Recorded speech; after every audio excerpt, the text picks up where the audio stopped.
मैं प्रदीप कुशवाहा लक्ष्य एकेडमी के इस ऑनलाइन प्लेटफॉर्म लक्ष्य मंत्रा पर एक बार आपका फिर से स्वागत करता हूं। अभी तक हमने जो है गवर्नर जनरल से रिलेटेड क्वेश्चन देख रहे थे, तो उसमें हम उसको आगे बढ़ाते हैं। कुछ और महत्वपूर्ण क्वेश्चन जो एग्जाम के पॉइंट ऑफ व्यू से भी बहुत ज़्यादा महत्वपूर्ण है। तो इसमें जो अगला क्वेश्चन है हमारा, जिसमें दिया है कि 1 नवंबर 1858 को महारानी विक्टोरिया का घोषणा पत्र इलाहाबाद में पढ़कर सुनाया था। तो जैसा कि आप जानते हैं कि जो 1857 का जो विद्रोह हुआ था, और 1857 के विद्रोह के बाद ब्रिटिश जो संसद थी उसने डिसीजन लिया, और उसमें यह निर्णय लिया गया कि जो ईस्ट इंडिया कंपनी का जो शासन है भारत में वो समाप्त कर दिया जाएगा, और ब्रिटिश संसद ने जो है भारत का शासन अपने हाथों में ले लिया। तो इसके जो घोषणा पत्र है वह आपका 1 नवंबर 1858 को जो है आपका इलाहाबाद में पढ़कर सुनाया गया था। और इसको किसने पढ़कर सुनाया था? तो इसके 4 ऑप्शन दिए गए हैं। पहला है लॉर्ड विलियम बेंटिक, दूसरा है लॉर्ड कैनिंग, तीसरा है लॉर्ड बर्नहम, और चौथा है सर हरकोट बटलर। तो देखिए, जैसा कि आप जानते हैं कि जब 1857 का विद्रोह हुआ था तो उस समय ईस्ट इंडिया कंपनी के जो गवर्नर जनरल थे वो आपका लॉर्ड कैनिंग थे विद्रोह के समय में। और फिर जब विद्रोह समाप्त हो गया तो उसके बाद जो है भारत के जो पहले वायसराय बने थे वो आपका लॉर्ड कैनिंग ही बने थे। तो भारत के जो पहले वायसराय आपका लॉर्ड कैनिंग ही बने। तो इसका मतलब जिस समय गवर्नर जनरल के पद को वायसराय का पद बनाया गया तो उसमें भारत का जो गवर्नर जनरल था वो लॉर्ड कैनिंग ने था। तो यह जो घोषणा पत्र था जिसको इलाहाबाद में पढ़कर सुनाया गया था, तो इसको पढ़कर सुनाने का जो काम किया था वो आपका लॉर्ड कैनिंग ने किया था। अगर हम इस घोषणा पत्र की कुछ और विशेषताओं को देखें तो इसमें एक चीज क्या क्या किया गया था। तो पहले तो ये काम किया गया कि ईस्ट इंडिया कंपनी के शासन को समाप्त कर दिया गया। दूसरा, जो गोद लेने की प्रथा जिस पर रोक लगाई थी लॉर्ड डलहौजी ने, उसको समाप्त कर दिया गया। यानी कि अब जो रजवाड़े बचे हुए हैं वो क्या कर सकते हैं, वो गोद ले सकते हैं। ठीक है। इसी तरह से जो गवर्नर जनरल का जो पद था उसको अब वायसराय कहा, जो गवर्नर जनरल था उसे अब वायसराय कहा जाने लगा। वायसराय का मतलब होता है राजा का प्रतिनिधि। यानी कि अब जो कैनिंग है वो सीधे ब्रिटिश क्राउन के प्रतिनिधि के रूप में जो है भारत का शासन संभालेंगे। ये जो घोषणा पत्र है जिसे कैनिंग ने पढ़कर सुनाया था, इसके लिए हमारे जो शिक्षित वर्ग था उस समय का, उसने कहा था कि ये मैग्ना कार्टा है। जैसा कि आप जानते हैं मैग्ना कार्टा का मतलब क्या होता है, अधिकारों का घोषणा पत्र। तो जो शिक्षित वर्ग था उस समय का, जो कि इस पूरे 1857 के विद्रोह में तटस्थ भाव से रहा था, यानी कि जो विद्रोह हुआ था उसमें जो हमारा शिक्षित वर्ग था उसने पार्टिसिपेट नहीं किया था, न तो उसने विद्रोह का समर्थन किया न ही विद्रोह का विरोध किया, वो आप बिल्कुल निष्क्रिय अलग बना रहा। तो उन शिक्षित वर्गों ने कहा कि यह मैग्ना कार्टा है। ठीक है, तो ये आप ध्यान रखेंगे। तो क्वेश्चन नंबर 31 का जो आंसर होगा वो होगा लॉर्ड कैनिंग। विलियम बेंटिक के बारे में आप जानते हैं, इन्हीं के समय में 3-4 काम किए गए हैं। जैसे कि कैनिंग विलियम बेंटिक के समय में ही आपका सती प्रथा पर रोक लगा दिया गया। भारत में अंग्रेजी शिक्षा इन्हीं के शासन कार्यकाल के दौरान जो है आपका प्रारंभ हुई। ठगी प्रथा का जो उन्मूलन है जिसको कर्नल स्लीमन ने किया था वो भी इन्हीं के कार्यकाल के दौरान हुआ था। तो कई सारी चीजें जो है लॉर्ड विलियम बेंटिक के समय में हुई थी। साथ में जो विलियम बेंटिक है वो भारत के पहले गवर्नर जनरल माने जाते हैं। ठीक है, तो ये सारे काम जो है लॉर्ड विलियम बेंटिक के संबंध में है। अगला क्वेश्चन है, निम्न में से कौन एक भारत का प्रथम वायसराय था? तो अभी इससे पहले वाले क्वेश्चन में हमने बताया कि भारत का जो पहला वायसराय था वो कौन था, आपका लॉर्ड कैनिंग, क्योंकि 1858 का जो घोषणा पत्र आया था उसके द्वारा गवर्नर जनरल को जो है वायसराय कहा जाने लगा, और उस समय जो गवर्नर जनरल थे लॉर्ड कैनिंग थे, इसलिए जो भारत का पहला वायसराय होगा वो लॉर्ड कैनिंग होगा।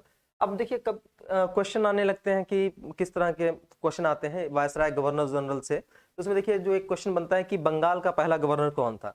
तो जब भी अगर ऐसा क्वेश्चन आता है कि बंगाल का फर्स्ट गवर्नर कौन था, तो बंगाल का जो फर्स्ट गवर्नर था, जो फर्स्ट गवर्नर,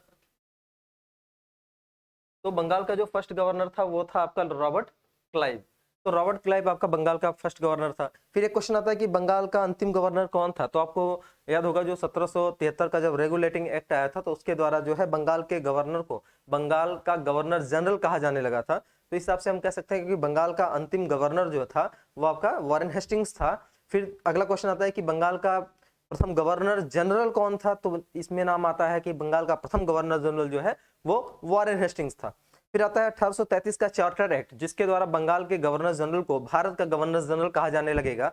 और यह जो चार्टर एक्ट आया था यह लॉर्ड विलियम बेंटिक के समय में आया था, इसलिए बंगाल का अंतिम गवर्नर जनरल जो होगा वो हो जाएगा विलियम बेंटिक, और वहीं जो विलियम बेंटिक है वो हो जाएंगे अब भारत के प्रथम गवर्नर जनरल।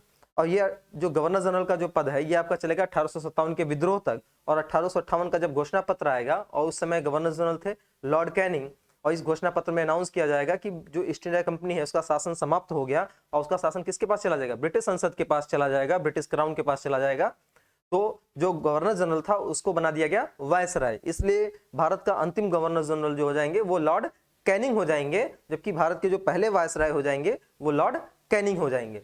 फिर वायसराय का पद कब तक चलेगा? जब तक देश आजाद नहीं हो जाएगा। फिर बात आती है सीधे 1947 की, जब आपका लॉर्ड माउंटबेटन भारत आएंगे। तो भारत का जो अंतिम वायसराय माना जाता है वो माना जाता है लॉर्ड माउंटबेटन को।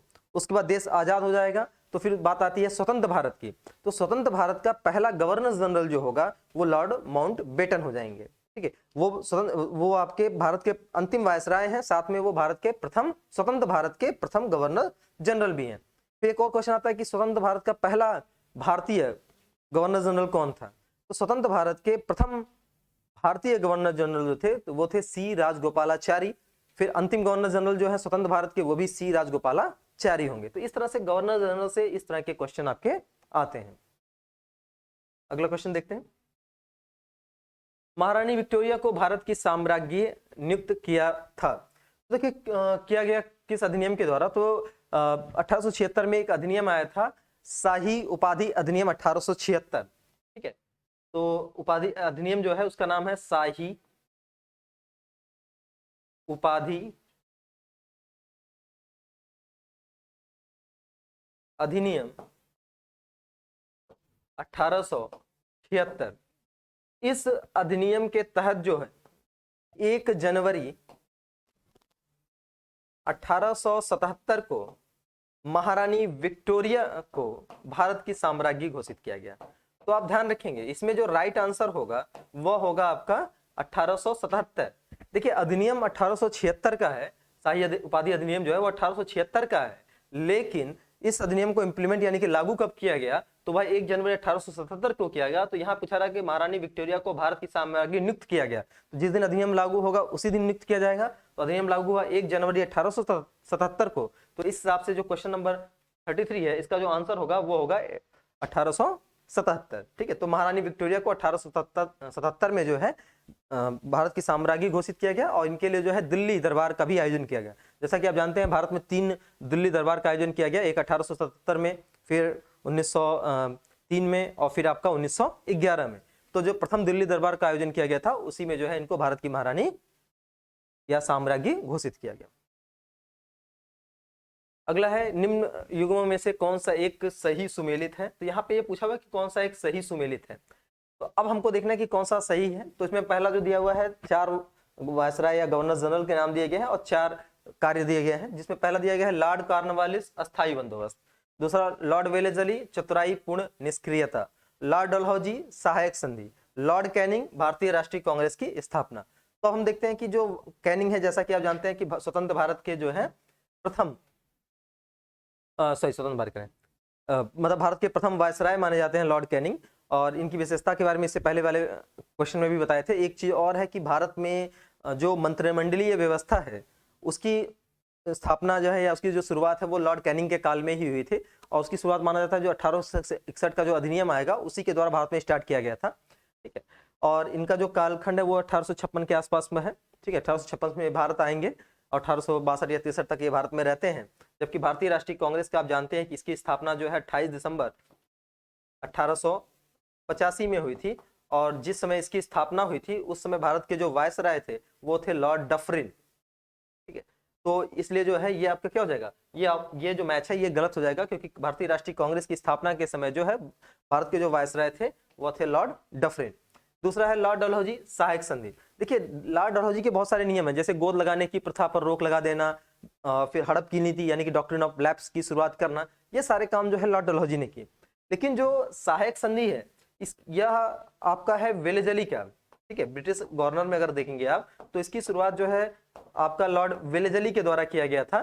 तो इसलिए यह जो मैच है ये भी आपका गलत हो जाता है। अगर कभी ऐसा पूछे कि भारत में जो सहायक संधि का कॉन्सेप्ट कौन लेके आया, तो भारत में सहायक संधि का जो कॉन्सेप्ट है वो फ्रांसीसी गवर्नर डुप्ले लेके आया था, लेकिन उसको अच्छे से वेल तरीके से जो इम्प्लीमेंट करने का जो श्रेय जाता है वो आपका लॉर्ड वेलेजली को जाता है। और सबसे पहले किसने स्वीकार किया था? तो हैदराबाद ने सबसे पहले आपका सहायक संधि स्वीकार की थी। तीसरा उसमें दिया हुआ है चतुराई पूर्ण निष्क्रियता। तो चतुराई पूर्ण जो निष्क्रियता की जो नीति है ये आपकी जॉन लॉरेंस की नीति है, न कि लॉर्ड वेलेजली। लॉर्ड वेलेजली बड़े एक्टिव हैं, तो ये भी जो है आपका गलत है, इनकी जो है सहायक संधि फेमस है, ठीक है। अगला है लॉर्ड कॉर्नवालिस, तो ये आपका मैच सही है, और लॉर्ड कॉर्नवालिस ने 1793 में जो है आपका अस्थायी बंदोबस्त को लागू किया था। क्योंकि अगर आप देखेंगे तो ब्रिटिश काल में भारत में जो है 3 प्रकार के भू राजस्व व्यवस्था प्रचलित थी। जैसे अगर हम मैप बना के अगर मैप बना के देखें तो भारत में आपका 3 प्रकार की व्यवस्था थी। जैसे अगर आप बंगाल और उड़ीसा बिहार के क्षेत्र में देखेंगे तो यहाँ पे आपको स्थायी बंदोबस्त मिल जाएगा, जिसको लॉर्ड कॉर्नवालिस ने स्टार्ट किया था। और इसमें आप देखेंगे जो स्थायी बंदोबस्त में, इसमें आप देखेंगे इसको 3-4 और नाम से भी जानते हैं। इसको बिस्वेदारी भी इसको कहा जाता है, इसको मालगुजारी व्यवस्था भी कहा जाता है, इसको जागीरदारी भी कहते हैं, इसको जमींदारी व्यवस्था भी कहते हैं। और जो लॉर्ड कॉर्नवालिस इसमें एक नियम बनाया था, इसमें जो टैक्स की दर थी उसमें से 10 जो भी टैक्स वसूली जाती थी उसका 10/11 हिस्सा जो है, यानी कि 11 हिस्से में से 10 हिस्सा जो है वो ईस्ट इंडिया कंपनी को मिल जाता था, और 1/11 हिस्सा होता था वो आपका जमींदारों के लिए था। और एक चीज और इसमें था कि जो स्थायी बंदोबस्त है इसमें 10 साल के लिए टैक्स जो है वो स्थिर कर दिया जाता था, ये इसकी खासियत थी। इसका एक चीज और इसमें संबंधित अगर आप देखेंगे तो सूर्यास्त कानून नाम का एक सूर्यास्त कानून भी बना था, और उसका संबंध जो है कभी कभी पूछा था कि सूर्यास्त कानून का संबंध जो है वो किस राजस्व व्यवस्था से था, तो सूर्यास्त कानून का जो संबंध है वो आपका स्थायी बंदोबस्त से ही था। क्योंकि सूर्यास्त कानून क्या था, तो सूर्यास्त कानून में था कि उसमें एक निश्चित डेट तय कर दी जाती थी, और उस डेट के सूर्यास्त होने से पहले अगर कोई जमींदार टैक्स जो निर्धारित किया गया था उसको नहीं जमा करता था तो उसकी जमींदारी को छीन लिया जाता था। तो वही आपका सूर्यास्त कानून है। ऐसे फिर यहाँ देखेंगे, इस साइड में देखेंगे मद्रास प्रेसिडेंसी की बात करेंगे तो मद्रास प्रेसिडेंसी में जो है आपका रैयतवाड़ी व्यवस्था लागू थी, और इसमें जो ईस्ट इंडिया कंपनी थी वो डायरेक्ट जो लगान है वो किसानों से वसूलती थी, ठीक है। और इसमें जो श्रेय जाता है वो कैप्टन मुनरो और रीड को जाता है, तो उन्होंने यहाँ पे जो है रैयतवाड़ी व्यवस्था को लागू किया था। ऐसे जो पंजाब का जो क्षेत्र है वहां पे जो है आपका महालवाड़ी व्यवस्था थी, इसमें एक गांव को एक महाल मान लिया जाता था और सामूहिक रूप से लगान वसूला जाता था। तो पंजाब के क्षेत्र में आपका महालवाड़ी व्यवस्था लागू थी, जिसके जो जनक हैं वो आपका हॉल्ट मैकेंजी को माना जाता है। तो आप देखेंगे ये 3 व्यवस्थाएं, जिसमें यहाँ पे अस्थायी बंदोबस्त बंगाल प्रेसिडेंसी में, मद्रास प्रेसिडेंसी और यहाँ जो मद्रास प्रेसिडेंसी का जो इलाका है वहां पे अगर आप देखेंगे तो वहां पे आपको रैयतवाड़ी, और पंजाब के क्षेत्र में अगर देखेंगे तो वहां पे आपका महालवाड़ी व्यवस्था थी। तो अस्थायी बंदोबस्त जो है वो लॉर्ड कॉर्नवालिस का है। इसके बाद निम्नलिखित में से कौन सा सुमेलित नहीं है, तो अब हमको बताना है कौन सा सुमेलित नहीं है। तो इसमें दिया हुआ है लॉर्ड कॉर्नवालिस, जिसके लिए दिया है स्थायी बंदोबस्त, जैसा कि अभी जिससे पहले वाले क्वेश्चन में देखा, तो यानी कि यह सुमेलित है, तो ये आपका राइट आंसर नहीं होगा क्योंकि यह सुमेलित है। लॉर्ड कॉर्नवालिस ने ही जो है स्थायी बंदोबस्त स्टार्ट किया था। दूसरा दिया है लॉर्ड वेलेजली सहायक संधि, ये भी सही है, तो यानी कि ये भी आपका राइट आंसर नहीं है। लॉर्ड डलहौजी व्यक्तिगत का सिद्धांत, ये भी इन्हीं का सही है। और चौथा जो है जिसमें कहा जा रहा है कि लॉर्ड कैनिंग, इनका उच्चतम निष्क्रियता, अभी आपको बताया कि अक्कड़ मेहता की नीति या उच्चतम निष्क्रियता जो भी कहा जाता है, यह सिद्धांत जो है यह जॉन लॉरेंस का था, और यह जो सिद्धांत है यह अफगानियों के प्रति उन्होंने अपनाई थी। तो लॉर्ड कैनिंग की जो नीति है वो उच्चतम निष्क्रियता नहीं मानी जाती, उच्चतम निष्क्रियता जो है वो आपका जॉन लॉरेंस का माना जाता है, ठीक है। तो यह आपका राइट आंसर होगा, यानी कि ऑप्शन नंबर डी जो है वो आपका सही होगा। अस्थायी बंदोबस्त किसके शासनकाल में प्रारंभ किया गया, तो आप हमको बताएंगे आप कमेंट बॉक्स में कि स्थायी बंदोबस्त किसके शासनकाल में प्रारंभ किया गया। निम्नलिखित में से सही सुमेलित नहीं है। अब इसमें बताना है कि हमको कौन सा सुमेलित नहीं है। तो पहला है लॉर्ड कॉर्नवालिस, अस्थायी बंदोबस्त जानते ही हैं, तो यानी कि ये गलत हो जाएगा। लॉर्ड वेलेजली सहायक संधि प्रणाली, लॉर्ड हेस्टिंग्स द्वितीय आंग्ल मराठा युद्ध, और चौथा लॉर्ड विलियम बेंटिंक 1829 का 17वां रेगुलेशन एक्ट। तो देखिए ये दो आपको इससे पहले वाले भी 2 क्वेश्चन में मिल गया, तो ये तो रिपीटेड हो ही गया। अब हमारा मामला फंसता है इन दोनों में, लॉर्ड हेस्टिंग्स द्वितीय आंग्ल मराठा युद्ध। तो जैसा कि आप जानते हैं कि अंग्रेजों में और मराठों में 3 युद्ध हुए हैं। प्रथम मराठा युद्ध जो है आपका 1780 के आसपास में होगा, ठीक है, और उस समय हमारे जो वायसराय थे या गवर्नर जनरल थे वो थे वारेन हेस्टिंग्स। दूसरा जो आंग्ल मराठा युद्ध हुआ था 1803 के आसपास में हुआ था, और उस समय जो वायसराय थे वो थे लॉर्ड वेलेजली। और जो तीसरा जो आंग्ल मराठा युद्ध हुआ था 1816 से 18 के बीच में, उस समय जो वायसराय थे वो लॉर्ड हेस्टिंग्स थे। तो यानी कि जो द्वितीय आंग्ल मराठा युद्ध दिया हुआ ये सुमेलित नहीं है, क्योंकि द्वितीय आंग्ल मराठा युद्ध के समय जो वायसराय थे या गवर्नर जनरल थे वो लॉर्ड वेलेजली थे। लॉर्ड हेस्टिंग जो है तृतीय आंग्ल मराठा युद्ध में थे, तो यानी कि ये वाला सुमेलित नहीं है। और इसी के साथ साथ जो वारेन हेस्टिंग्स है, जो आंग्ल नेपाल युद्ध हुआ था, जिसके तहत जो आपका फिर उसमें देखेंगे आप सुगौली की संधि होगी 1815 की, वो भी लॉर्ड हेस्टिंग्स के समय में भी हुई थी।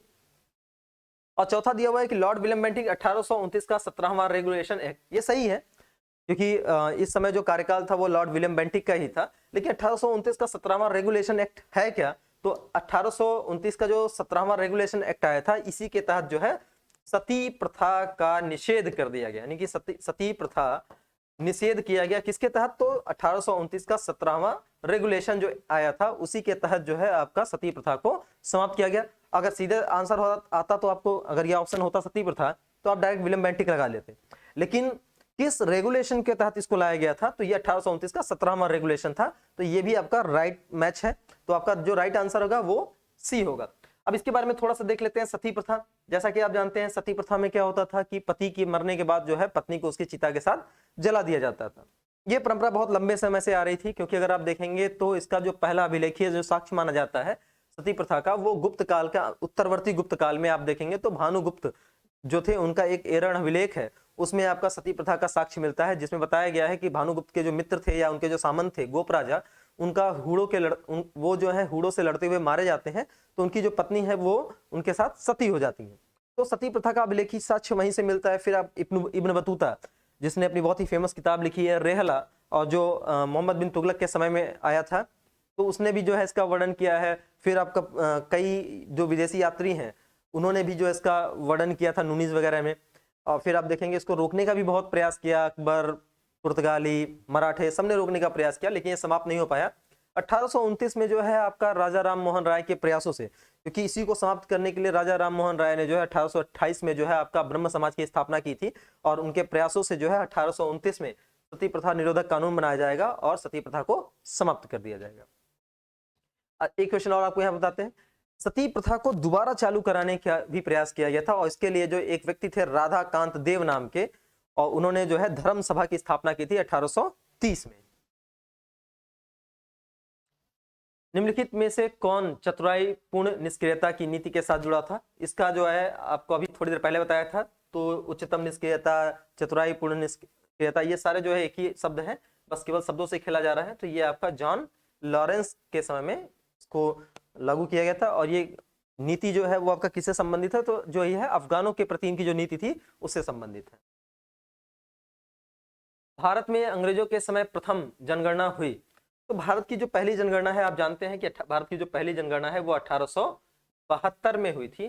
तो 1872 में आप कौन वायसराय था? अगर आप देखेंगे डफरिन के समय में आपको पता चलता है कि इन्हीं के समय में 1885 में कांग्रेस की स्थापना हुई, जबकि 1872 में थे, तो यानी कि ये जो है गलत हुई। देखिए सभी वायसराय का आप टाइम ड्यूरेशन याद नहीं रह सकते, सबसे बड़ी दिक्कत है। तो उनके समय की कोई बड़ी बड़ी जो महत्वपूर्ण घटनाएं हैं अगर वो याद आ जाए तो आप उसको सॉल्व कर सकते हैं। फिर लॉर्ड लिटन का हम देखते हैं। लॉर्ड लिटन जो है इनके समय में वर्नाकुलर प्रेस एक्ट आया था 1878 में, जिसके तहत क्या किया गया था, उसके तहत जो है भारतीय जो भाषाओं के पेपर थे उनके ऊपर रोक लगाई गई थी। तो ये भी आपका 1878 के हैं, तो यानी कि ये भी गलत है। लॉर्ड रिपन के समय के सबसे जो बड़ी घटना है आप जानते हैं, इन्हीं के समय में जो प्रथम फैक्ट्री एक्ट आया था 1882 में, जो है ये आपका स्थानीय स्वशासन को मान्यता दी गई थी। ठीक है, तो लॉर्ड रिपन जो है वो लगभग 1882 से संबंधित है, तो यानी कि ये भी नहीं है। तो जो राइट आंसर है वो 1872 जो है, इनका संबंध जो है लॉर्ड मेयो के है। लॉर्ड मेयो का जो शासनकाल है 1869 से लेकर 1872 तक था, क्योंकि 1872 में जो है इनकी, जब ये अंडमान जेल जाते हैं वहां निरीक्षण करने के लिए, तो वहां पे एक कैदी के द्वारा इनकी हत्या कर दी जाती है। और ये पहले या एकमात्र कह सकते हैं कि आपका गवर्नर जनरल या वायसराय हैं जिनकी हत्या जो है भारत में हुई थी।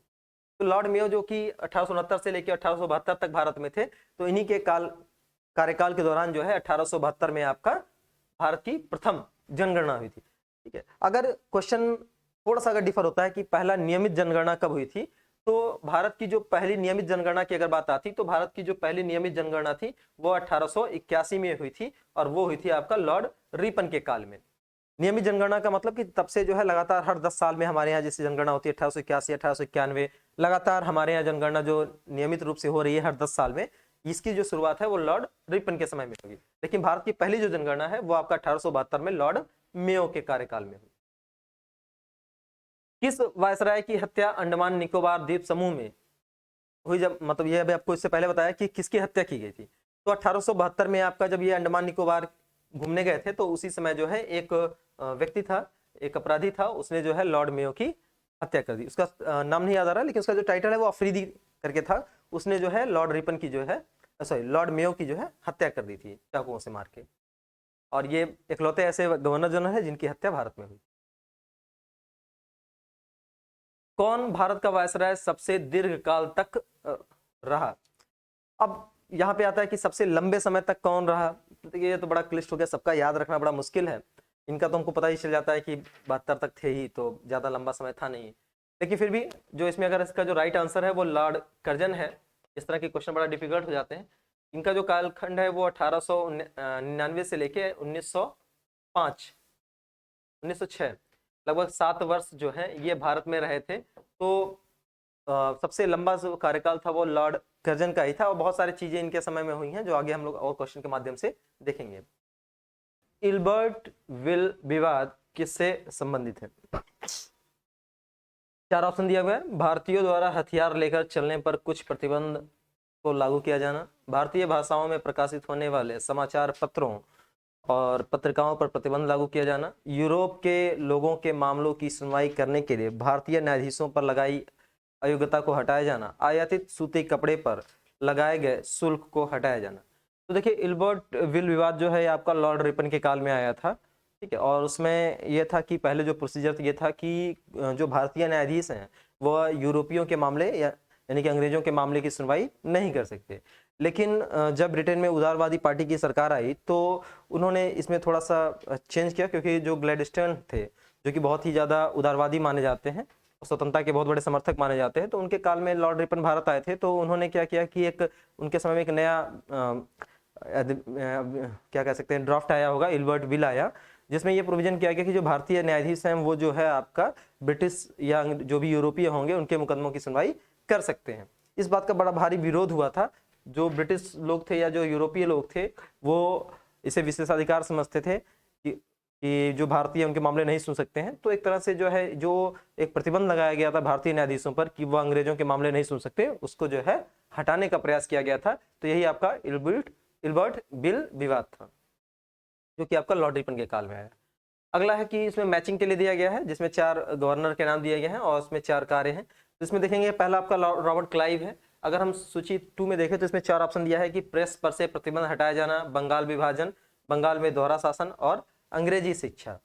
तो जैसा कि आप जानते हैं कि जो क्लाइव है जिसने प्लासी का युद्ध लड़ा था, फिर और जो है बक्सर के युद्ध के बाद समझौता करने के लिए आया था, तो उसने क्या किया था, बंगाल में दोहरा शासन लागू किया था बंगाल पे अधिकार करने के बाद। और दोहरा शासन यानी द्वैत शासन जिसे बोलते हैं, डायरकी सिस्टम जिसे बोलते हैं, जिसके जो जनक है लियोनस कार्टियस को माना जाता है। उसमें क्या होता है कि अधिकारों को 2 भागों में विभाजित कर दिया जाता है। तो अगर आप बंगाल में देखेंगे तो यहाँ पे भी जो है अधिकारों को 2 भागों में बांट दिया गया था।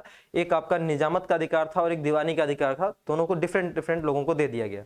दीवानी का जो अधिकार है वो ब्रिटिश ने अपने पास रखा, यानी कि टैक्स वसूली का अधिकार। निजामत का अधिकार यानी कि शासन चलाने का जो अधिकार है वो सारा बंगाल के नवाबों को दे दिया गया था। तो इसे ही आपका दोहरा शासन कहा गया था, जो कि रॉबर्ट क्लाइव ने लागू किया था। फिर बात आती है बेंटिक, लॉर्ड विलियम बेंटिक की। तो भारत में जो अंग्रेजी शिक्षा है वह आपका लॉर्ड विलियम बेंटिक के शासनकाल में आया था। आपने देखा होगा कि भारत में जो है अंग्रेजी और प्राच्य शिक्षा और पश्चिमी शिक्षा को लेकर बड़ा विवाद हुआ था। और जब एक शिक्षा समिति भी बनाई गई, जब लॉर्ड विलियम बेंटिक आए तो उन्होंने लॉर्ड मैकाले को उसका अध्यक्ष बना दिया। और लॉर्ड मैकाले ने जो अपना घोषणा पत्र तैयार किया था और उसमें उन्होंने साफ साफ बोला कि जो भारतीय शिक्षा प्रणाली है वो गलत है, भारत में जो है अंग्रेजी शिक्षा को लागू किया जाना चाहिए। तो लॉर्ड विलियम बेंटिक ने उस रिपोर्ट को स्वीकार कर लिया और भारत में जो है अंग्रेजी शिक्षा प्रारंभ की। हालांकि जो अंग्रेजी शिक्षा का जो जनक है भारत में वह लॉर्ड मैकाले को ही माना जाता है, लेकिन अगर वायसराय की बात करेगा तो आप बताएंगे लॉर्ड विलियम बेंटिक के काल में जो है भारत में अंग्रेजी शिक्षा प्रारंभ हुई। अगला जो है वो है चार्ल्स मेटकाफ। चार्ल्स जो मेटकाफ है, जो इनके समय में क्या किया गया था, इनके समय में जो है प्रेस पर से प्रतिबंध हटा दिया गया था, इसीलिए चार्ल्स मेटकाफ को जो है आपका भारतीय प्रेस का मुक्तिदाता भी कहा जाता है। और बंगाल विभाजन आप जानते ही हैं किसके समय में हुआ, तो बंगाल विभाजन आपका लॉर्ड कर्जन के समय में हुआ। तो इसका जो ऑप्शन जो है क्लाइव है उसका हो जाएगा सी, यानी कि ये और ये। दूसरा बेंटिक यानी अंग्रेजी शिक्षा यानी कि डी। तीसरे का देखेंगे तो ए, यानी कि जो ऑप्शन होगा ए वो आपका सही है। अगला क्वेश्चन, प्राचीन स्मारक संरक्षण एक्ट किस गवर्नर जनरल के कार्यकाल में आया, तो ये लगभग आपका 1904 के आसपास में आया था, और उस समय जो गवर्नर जनरल थे वो आपके थे लॉर्ड कर्जन। ठीक है, तो भारतीय पुरातत्व जो है इन्हीं के समय, विभाग जो इन्हीं के समय में बनाया गया था। तो जो आपका प्राचीन स्मारक संरक्षण जो एक्ट है वो आपका लॉर्ड कर्जन के समय में आया था। अब ऑप्शन में बताएंगे आप, जो है कमेंट बॉक्स में एक क्वेश्चन का आंसर देंगे कि जो भारतीय पुरातत्व का जो जनक है वो किसे माना जाता है। भारत में कर्जन के प्रशासन की तुलना औरंगजेब से किसने की थी? तो भारत में कर्जन के प्रशासन की तुलना औरंगजेब से की थी आपका गोपाल कृष्ण गोखले के द्वारा, जो कि महात्मा गांधी के क्या थे, आपके राजनीतिक गुरु थे। फूट डालो और राज्य करों की जो रणनीति अपनाई गई थी, यह भारत में जो है बंगाल, जहाँ पे सबसे पहले पुनर्जागरण आया था, तो वहाँ पे बौद्धिक चेतना बहुत ज्यादा हो गई थी, तो इसको तोड़ने के लिए, ठीक है, साथ में हिंदू मुस्लिम को लड़ाने के लिए, फिर भाषा आधारित लोगों को, भाषा के आधार पर लोगों को लड़ाने के लिए जो है 1905 में आपका लॉर्ड कर्जन के द्वारा जो है बंगाल विभाजन का निर्णय लिया गया। और फिर आप देखेंगे तो बंगाल विभाजन को जो है वो आपका 1911 में रद्द किया जाएगा। मुझे विश्वास है कि कांग्रेस अपने विनाश की तरफ जा रही है। मेरी यह सबसे बड़ी इच्छा है कि भारत में रहते हुए इसके शांति प्रिय निधन के लिए इसमें सहायक बनूं। तो यह स्टेटमेंट किसका है? तो जैसा कि आप लॉर्ड डफरिन का जानते हैं, तो इनके समय में तो आपका स्थापना ही नहीं हुआ था। लॉर्ड डफरिन के समय में कांग्रेस की स्थापना हुई थी, तो वो भी बड़े संकालु दृष्टि से कांग्रेस को देखते थे। वो बोलते थे कि कांग्रेस जो है मुट्ठी भर लोगों का समूह है, इस तरह की बातें करते थे। लेकिन जो लॉर्ड कर्जन है, इन्होंने जो है ये कहा था, ये कांग्रेस से घनघोर रूप से कह सकते हैं कि बहुत ज्यादा नफरत करते थे। तो इन्होंने यह स्टेटमेंट दिया था कि जो कांग्रेस है ये मर रही है, और भारत में रहते हुए मेरी यह इच्छा है कि कांग्रेस के मरने में जो है मैं उसका सहयोग कर सकूं। तो ये आपका अगला है, इनमें से किस गवर्नर ने सबसे पहले पृथक निर्वाचन मंडल की व्यवस्था मुसलमानों के जीतने व उन्हें कांग्रेस के विरुद्ध करने के लिए इस्तेमाल की? तो जो 1908 में जो मुस्लिम लीग का जो अमृतसर सम्मेलन हुआ था, उसमें जो है आपका पृथक निर्वाचन की मांग की गई थी मुसलमानों के लिए, और इसको स्वीकार किया था गया 1919 के जो मार्ले मिंटो सुधार था उसमें जो है इसको अपना लिया गया। तो लॉर्ड मिंटो जो है उन्हीं के समय में आपका पृथक निर्वाचन को स्वीकार किया गया, इसीलिए लॉर्ड मिंटो को जो है भारत में सांप्रदायिक निर्वाचन का जनक माना जाता है। निम्नलिखित में से कौन भारत का एकमात्र यहूदी वायसराय था? तो इसका जो आंसर है वो आपका रीडिंग होगा। अगर ये पूछा था कि कौन सबसे ज्यादा धर्मपरायण था, तो आपका लॉर्ड इरविन हो जाते। ब्रिटिश भारत की राजधानी का कलकत्ता में दिल्ली स्थानांतरण किसके काल में हुआ? तो जैसा कि आप जानते हैं कि 1905 में आपका बंगाल विभाजन हुआ, और फिर 1911 में जो है आपका दिल्ली दरबार का आयोजन किया गया था, तीसरा दिल्ली दरबार का आयोजन किया गया, और उसमें जो है उस समय जो वायसराय थे वो आपका लॉर्ड हार्डिंग थे। और जैसा कि जानते हैं कि इसमें जब हार्डिंग दिल्ली में प्रवेश कर रहे थे तो उनके ऊपर बम से भी हमला किया गया था।